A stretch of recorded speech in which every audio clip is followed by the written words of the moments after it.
Hello ladies and gentlemen, this is Shakil Ahmed. Welcome to our YouTube channel Learning Public Health. आज हम epidemiology का एक topic discuss करेंगे जिसमें हम पढ़ेंगे नेचुरल हिस्ट्री ऑफ डिज़ीज़ क्या है, किस तरह से नेचुरल कोर्स होता है डिज़ीज़ का, और स्पेक्ट्रम ऑफ डिज़ीज़ किस तरह से होती है, और डिज़ीज़ जो है फेजेस ऑफ डिज़ीज़ ऑनसेट किस तरह से होते हैं। चलें तो हम लैपटॉप की स्क्रीन पे जाते हैं और हम स्टार्ट करते हैं लेक्चर। तो चलें सबसे पहले हम देखते हैं कि नेचुरल हिस्ट्री ऑफ डिज़ीज़ क्या है। Basically it refers to the progression of a disease process in an individual over time in the absence of any treatment. The process begins with the exposure to or accumulation of factors capable of causing disease. कोई भी disease हो जाती है absence of मतलब किसी बगैर treatment के। जब कोई डिज़ीज़ हो जाए तो इस प्रोसेस को नेचुरल हिस्ट्री ऑफ डिज़ीज़। अब नेचुरल हिस्ट्री ऑफ डिज़ीज़ के किस तरह से स्टेप्स हैं। एक्सपोजर होता है, कोई भी एक्सपोजर हो गया किसी होस्ट में, किसी इंडिविजुअल में, चाहे वो ह्यूमन हो या एनिमल हो, और उसके बाद कोई भी डिज़ीज़ काज हो जाती है। अब डिज़ीज़ काज हो जाने के बाद तीन प्रोसेसेस होते हैं, या तो रिकवरी होती है उस डिज़ीज़ से, या डिसेबिलिटी हो जाती है, कोई भी परमानेंट या टेम्प्ररी डिसेबिलिटी हो जाती है, या फिर डेथ हो जाता है।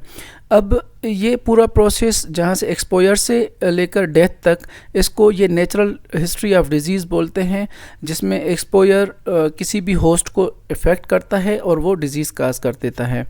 और उसके बाद कोई भी मेडिकल जो इंटरवेंशन जब तक नहीं होती है तो प्रोसेस किस तरह से एंड होता है, डेथ पे जाके एंड हो जाता है।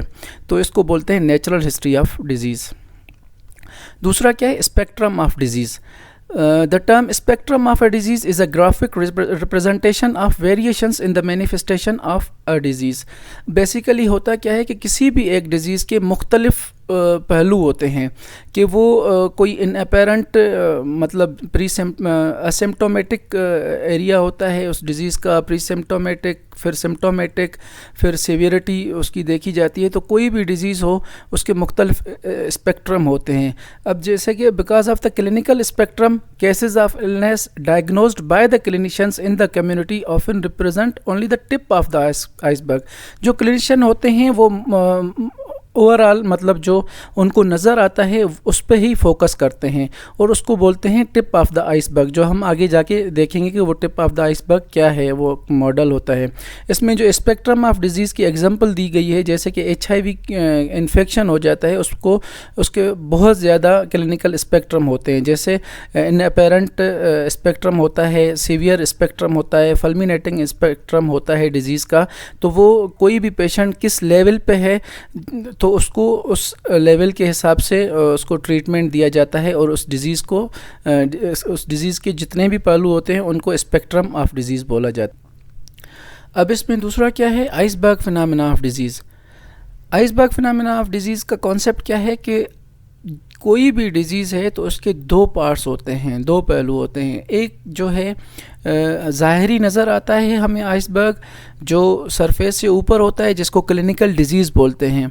क्लिनिकल डिज़ीज़ जो भी फिजिशियन, कोई भी फिजिशियन या कोई भी क्लिनिशियन जो देखता है वो ज़ाहिरी चीज़ें देखता है, जिसमें माइल्ड इलनेस है, सीवियर डिज़ीज़ है या डेथ है, कि इसकी क्या रिज़ल्ट्स आए हैं उस क्लिनिकल डिज़ीज़ के।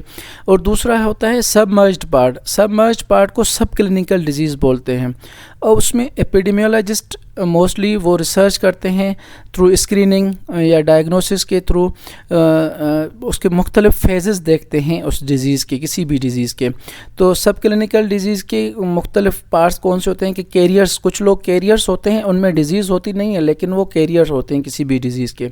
दूसरे काफ़ी ज़्यादा जो केसेस होते हैं वो मौजूद तो होते हैं पॉपुलेशन में लेकिन वो अनडायग्नोज्ड होते हैं। जैसे नॉन कम्युनिकेबल डिजीज़ के हम अगर देखें पॉपुलेशन में काफ़ी ज़्यादा केसेस होते हैं लेकिन उनको डायग्नोज नहीं किया गया होता है, तो वो एपिडेमियोलॉजिस्ट उनको डायग्नोज करते हैं। दूसरे ऐसे भी केसेस होते हैं कि डिज़ीज़ मौजूद होती है लेकिन उनमें सिम्टम्स नहीं होते हैं, तो ये भी जो सबमर्ज पार्ट है आइसबर्ग का, उसमें ये रिप्रेजेंटेशन इनकी होती है।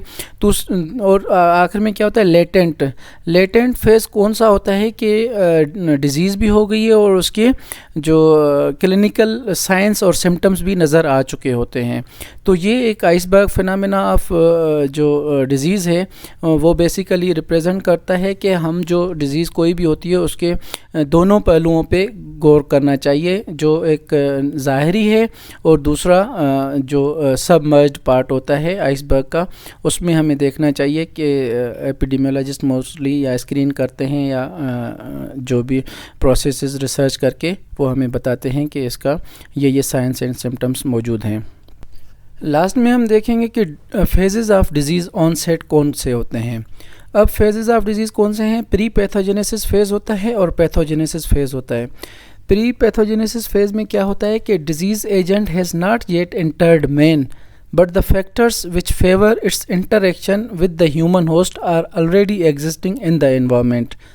जैसे कि अल्कोहल कंजप्शन है, लिवर सिरोसिस काज कर सकता है, ऐसे ही कोलेस्ट्रॉल है, ओबेसिटी या कार्डियोवैस्कुलर डिजीज़ काज कर सकता है। और दूसरा पार्ट कौन सा है डिजीज़ का, पैथोजेनेसिस फेज़। पैथोजेनेसिस फेज़ में क्या होता है कि pathogenesis phase begins with the entry of the disease agent in the susceptible human host. The disease agent multiplies and induces tissues and physiological changes. The disease progress through a period of incubation and later through early and let pathogenesis. इसकी examples कौन सी हैं, microbial and viral infections, जैसे कि अगर किसी में हो जाएं तो वो कोई भी डिजीज़ काज कर सकती हैं। इन्फ्लेमेशन और मैलिग्नेंसी वगैरह होती है, तो ये जब डिजीज़ हो जाती है तो उसके बाद ही इन्फ्लेमेशन या मैलिग्नेंसी होती है। तो बेसिकली जनरल कॉन्सेप्ट क्या है disease phases of disease onset का कि दो पार्ट्स होते हैं, प्री पैथोजेनेसिस और पैथोजेनेसिस। प्री पैथोजेनेसिस मतलब कि अभी तक डिजीज़ हुई नहीं है लेकिन फैक्टर्स मौजूद हैं। और पैथोजेनेसिस क्या है कि डिजीज़ किसी एजेंट ने ह्यूमन में, होस्ट में अपना काम कर दिया है और उसके बाद डिजीज़ भी हो गई है, तो इसको पैथोजेनेसिस फेज़ बोलते हैं। आज हमने अपने लेक्चर में पढ़ा नेचुरल हिस्ट्री ऑफ डिज़ीज़ क्या होती है और स्पेक्ट्रम ऑफ डिज़ीज़ और फेजेस ऑफ डिज़ीज़ कौन कौन से होते हैं, जैसे प्री पैथोजेनेसिस और पैथोजेनेसिस फेज़ हमने पढ़ा। उम्मीद है आपको ये लेक्चर पसंद आया होगा। अगर आपको ये लेक्चर पसंद आया तो काइंडली लाइक, सब्सक्राइब और कमेंट करें और कमेंट सेक्शन में हमें बताएं कोई इम्प्रूवमेंट की ज़रूरत है या कुछ ऐड करने की ज़रूरत है। बहुत शुक्रिया।